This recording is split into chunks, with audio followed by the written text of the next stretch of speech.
Hello students, we will discuss the topic bonding in cyclotriphosphaziene.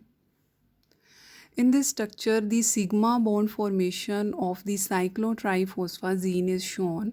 Before it, I want to discuss what is the hybridization of the nitrogen and the phosphorus in this structure.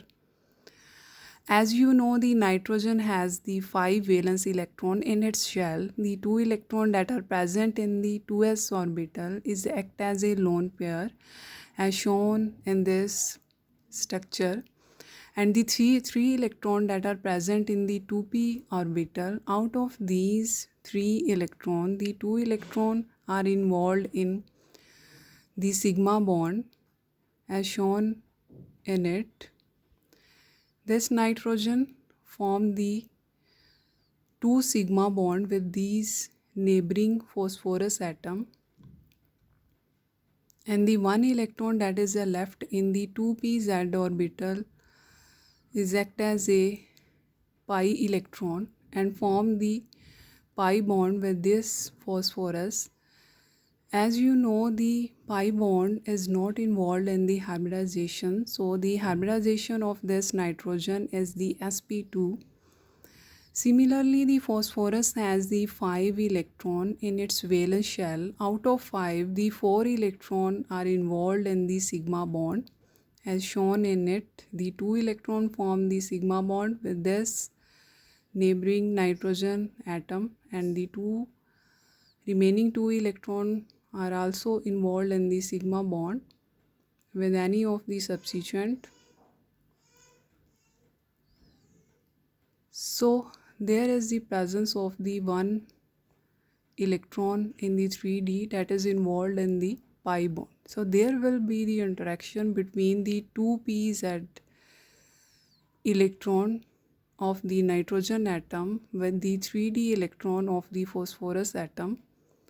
This will give the two type of the pi bonding. The first one is the homomorphic pi bonding, means between the same nitrogen atoms. This is also the p-pi bonding, but through the dyz orbital of the phosphorus atom. So there will be not presence of any node, and this is the dyz. The lobes are in between the principal axis. The second one is the heteromorphic, and this is also known as the pseudomorphic pi bonding. This is in between the different atoms, so that's why this is the heteromorphic, and this is between the p-pi and the d-pi bonding of the dxz orbital of the phosphorus atom with the pz orbital of the nitrogen atom. And there is the mismatch of the signs between these two orbitals, so this will give to the node. Next type of the bonding is the pi dash bonding. In pi dash bonding, the lone pair of the sp2 hybrid orbital of the nitrogen is shifted to the dxy orbital of the phosphorus. This is the dxy orbital of the phosphorus atom. The lobes are in between the x and y principal axis.